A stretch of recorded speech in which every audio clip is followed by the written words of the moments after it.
let the nightmares in. They underestimate your power and importance. We must find the Queen to help you unlock your mind. Now wake up!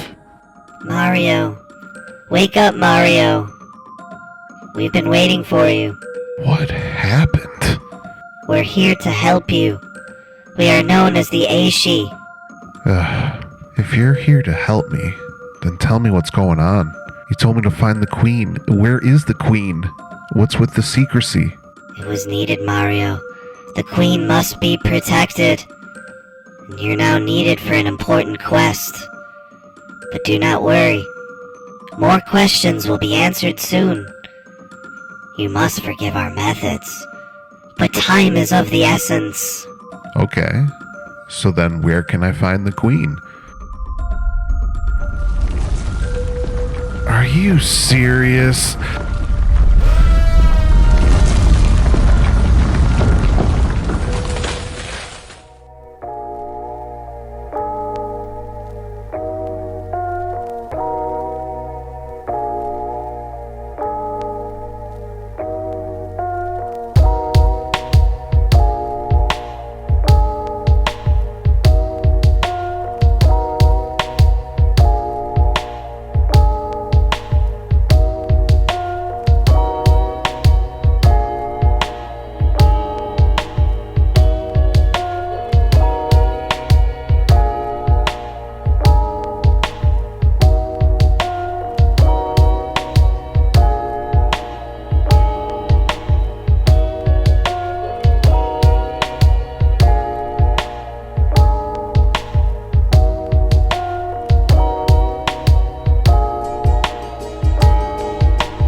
The caves of Bone Dìomhair lead deep into the planet, a labyrinth with twists, turns, and secrets. When the Aes Sídhe die, their energy can linger, especially in an area with a dark past. The sorrow felt by the land cannot be released, as it lay suspended between the shadow and the light. Normally the planes of existence remain hidden, but in these caves, and due to the disturbances on the surface, the light and shadow become visible to the naked eye. These caves are in a state of flux, sometimes releasing light particles with the power to heal and to mend, to bring safety and stability. Sometimes being drowned in clouds of shadow and sadness with the power to confuse. And if both are released at the same time, it's said that visions of an extreme battle can be felt both mentally and physically. Only those with strong minds can survive in these caves. Only those who can train their minds to hold on to their dreams. The Aes Sídhe had many losses as a member of the Òrdugh Truaillidh, but in these caves, Unseelie was able to spring a deadly trap. The corrupted minds of previous artifacts forced the Aes Sídhe deep into the caves, and before they could regroup, the shadows manipulated the area to create locked ones with barriers. Suddenly, a large number of Aes Sídhe were stuck without escape, but instead of finishing them off, Unseelie was able to torture these souls. The fourth relic is a skeleton key, known as the Priyev Ukhred. This key was found one by one, unlocking doors but leading to doom. One after the other, the Aes Sídhe desperately tried to escape only to find themselves driven to madness before succumbing to the darkness. Those who were able to resist the key eventually gave up and transcended into light particles to forever roam the caves as lost souls. The key's big trick is that it had the power to show you the correct way in your mind. But the door it opened was designed to guide you the wrong way. All one had to do was ignore the key and the barriers, and to just allow the true path to be followed. But the confusion in the caves led to wrong choices being made. This could also guide the dark creatures to the whereabouts of the Queen's hideout, which is why it is an urgent matter that a counterplan be made before it falls into the wrong hands. Of course, two teams are present here this week. The host Air Jordan, who is desperate for a win just like the Aes, and a visiting squad, the Clash at Demon Head, looking to start strong and make a case as an early contender. Coaching will be important with the distractions and misdirections featured in these caves. Only one will keep their wits. And the key? It's dangerously close to being lost to those closely tied with the shadows.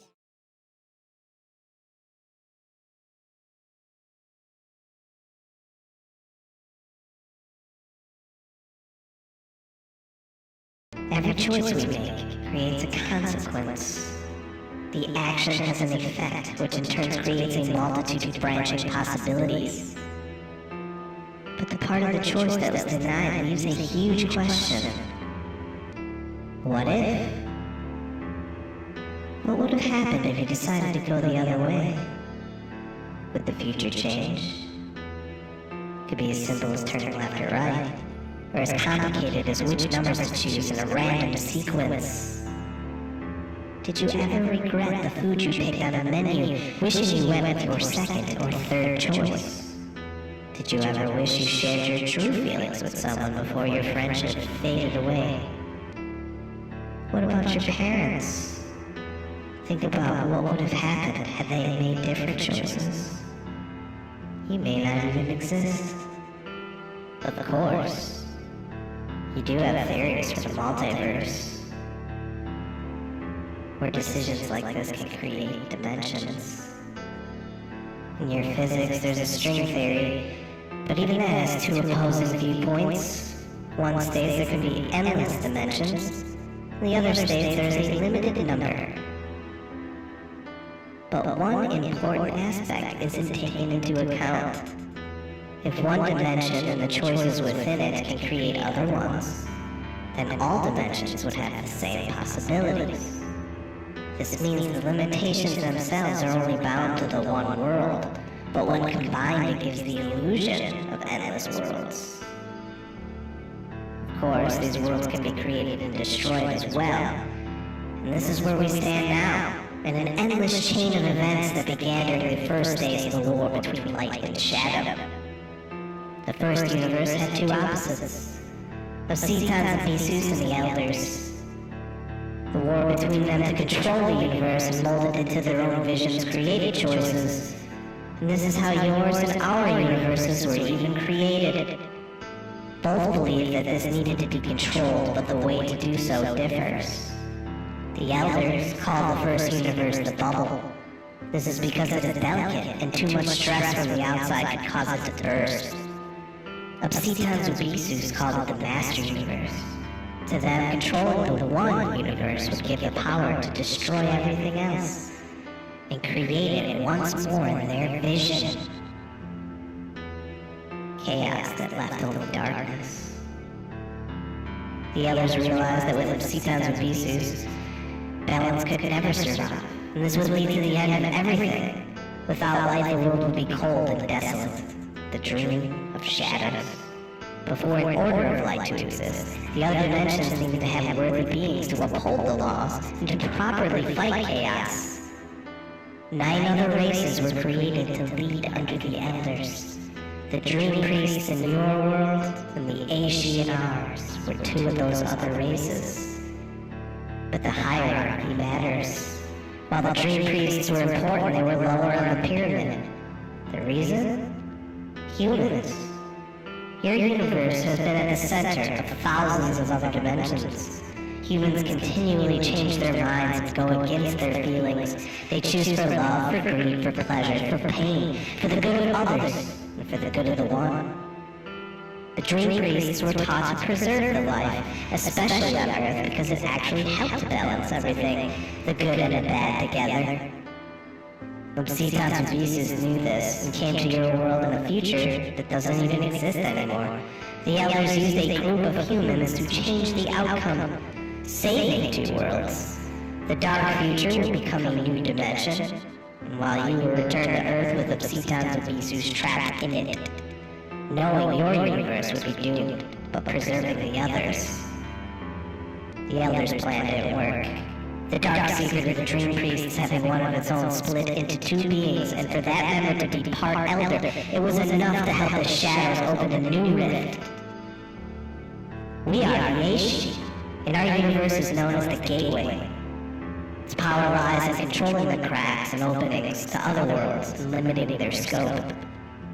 But when Unseelie and Beasts crashed through, a new plan emerged.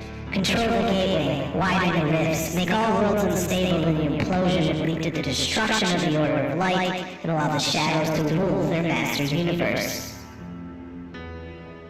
The Aes Sídhe are number 3 on the pyramid, and I am Queen Mab, ruler of the fairies, and of the gateway. There are portals that are created as universes expand and dimensions appear. We simply help to control these in order to keep worlds apart. We could also close the portals, though the energy tends to leave scars. When Unseelie and Beasts caused the schism to create the Seelie and Unseelie, those of us not corrupted protected me in order to keep our true power from falling into the hands of the Shadow's minions. After the schism, both of us have limited powers, so portals are in a state of flux. If I was captured and controlled, all portals would open and the worlds would collide. But due to us hiding and waiting, more and more gateways are opening up. More dimensions are colliding with each other. Beings are able to walk through them, which in turn creates more choices and more dimensions. And the Unseelie are using these portals to harness energies throughout space and time. The more they destroy, the potential left behind is consumed. This allows them to get closer to their ultimate goal, the release of evils that we were able to imprison. Beasts exist in the space between worlds, a void with demons and godlike creatures. Ralawazov was one who was in the void between your world and ours, but there are far worse creatures. Ellen Trekend is one of them, and the Unseelie wants to release it in order to destroy our barrier and capture me. We must fight back soon, or all will be lost. And this is where you come in, Mario.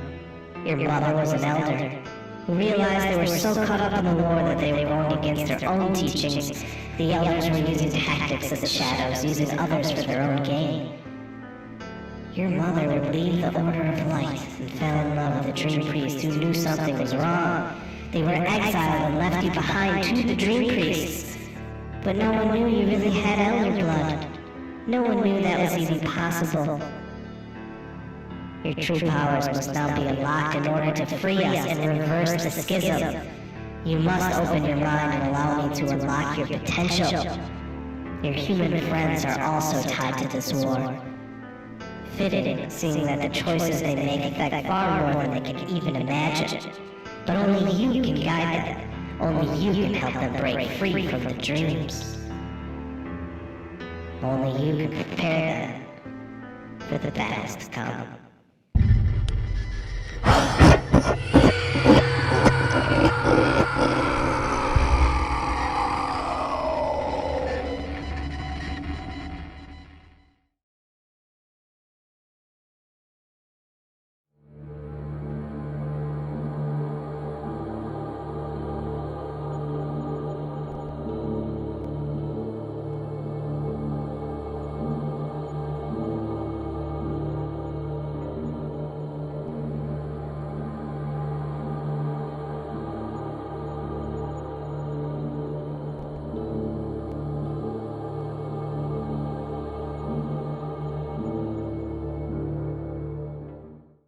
Coiscthe Isle, or the Forbidden Island, is a place shrouded in shadow since Unseelie and Beasts broke through. This island used to be filled with glimmering trees and sparkling waters, but now it is scorched and gray. The area was once known to house a strange warrior named Fen McCool, who is rumored to have traveled through a rift from Earth. But once he came, he found some of the waters inland on the island. And these waters have properties that could have prolonged life indefinitely. Fen actually met with the Queen and was given permission to stay and keep watch of the island. And during this time, Fen was able to gain several supernatural powers, including seeing into the future of Earth. One day, a dream frightened Fen.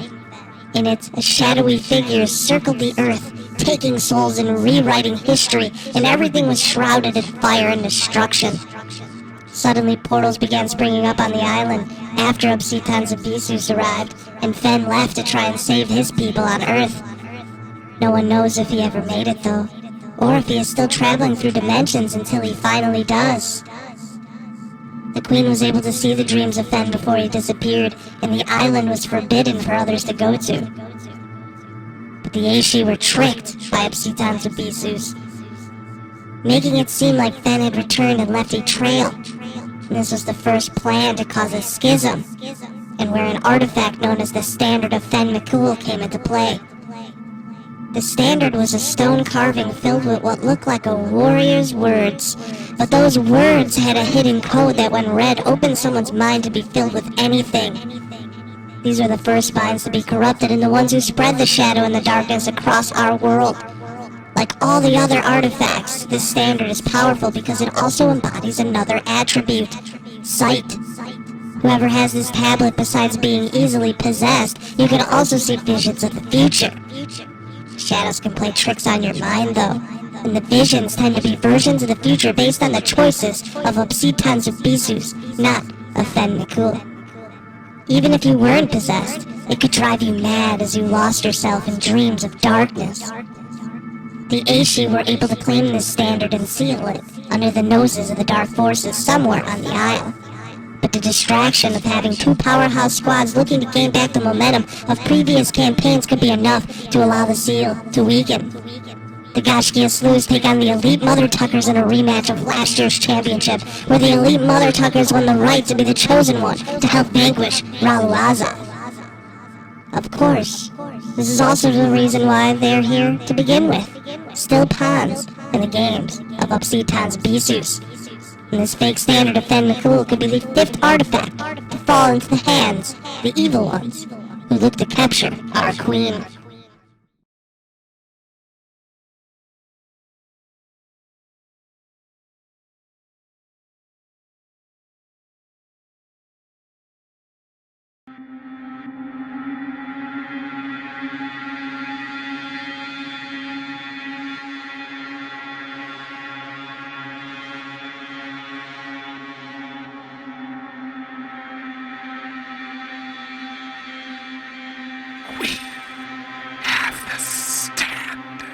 Yes, we are closing in on the others.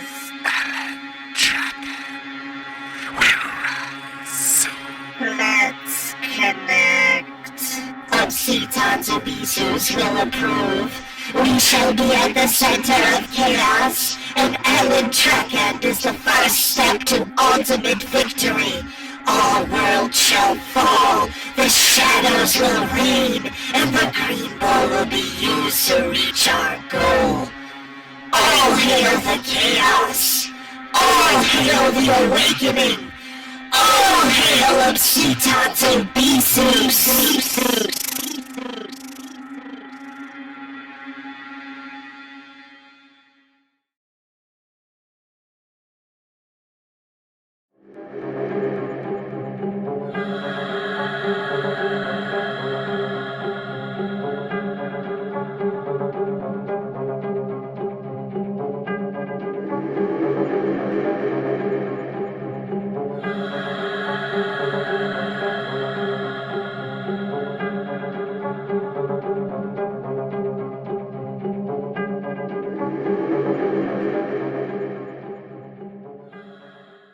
Abandoned villages of Bananach refers to the creatures who reside in this region. a graveyard of Aes since they first awoke in this world. This ancient place suffered an unusual effect after the schism. The dead split, as well as leaving a variety of specters that roam the land. The graveyard was not the intended result of the area back when the Aes didn't even know what the Order of Light was. It was actually a thriving city with trade, government, and economy, a society much like the places on Earth. It would have been considered a perfect one. Mischief allowed, but no real lawlessness. No murder, no fighting, no hatred, no bigotry. Just a world filled with beings working together and enjoying life by the second without any of the distractions that hold civilizations back. But decay is part of the balance. Death, a part of the universe. Eventually the energy of emotions through millennia flooded the area and left behind images of the past. It becomes too much for the land to bear, and the past bleeds into the present, strangling and holding everything in place. This area naturally became tainted and is now trapped in between the then and the now. Obsidians of Bissus took advantage of this, made sure that beings suffered more. Instead of remaining in peace, the schism forced the poor souls still unable to escape the demise of their civilization into a state of perpetual shadow. They still roam the area, and the energy they emit still causes distortions in time and creates dangerous orbs that pop in and out of areas in a matter of minutes. What makes matters worse is that Obsidians of Bissus went even further and created an artifact known as the Horn of Fianna. There was an old leader named Fianna. No one knows the origins, but legend says Fianna was found in a cave as a child, seemingly appearing there, surrounded by skeletons of warriors. Fianna spent a whole life searching for answers to see if there was truth in this story, and when Obsidians of Bissus arrived, Fianna's legend was an easy way to sow discord. During a time of unrest, when the civilization was in the midst of its last breaths, the shadows sent in warped creatures from another world and looked to raise the city. Fianna then found a horn with an inscription that called to her. Thinking it was what they needed to survive the darkness, she blew into the horn, believing it would bring protectors from another realm. Instead, a band of evil creatures appeared and attacked everything. Not many survived. It was found that some of the unlucky still remained behind to protect the land even in death, wandering the destroyed and abandoned villages that surrounded the main city. But when the schism happened, the souls were corrupted and split as well, with many spreading darkness and despair. These souls are known as the Bananach. The Horn of Fianna is still sealed here. It is a reminder of the depths the shadows will go to remove all signs of happiness and joy. The dark forces are closing in to gain the first half of artifacts, and they bank on the distraction of having the defending champion Elite Mother Tuckers visiting the multiple Scorgasms in a huge battle. Regardless, the chaos is one step closer to taking hold of this world and this dimension.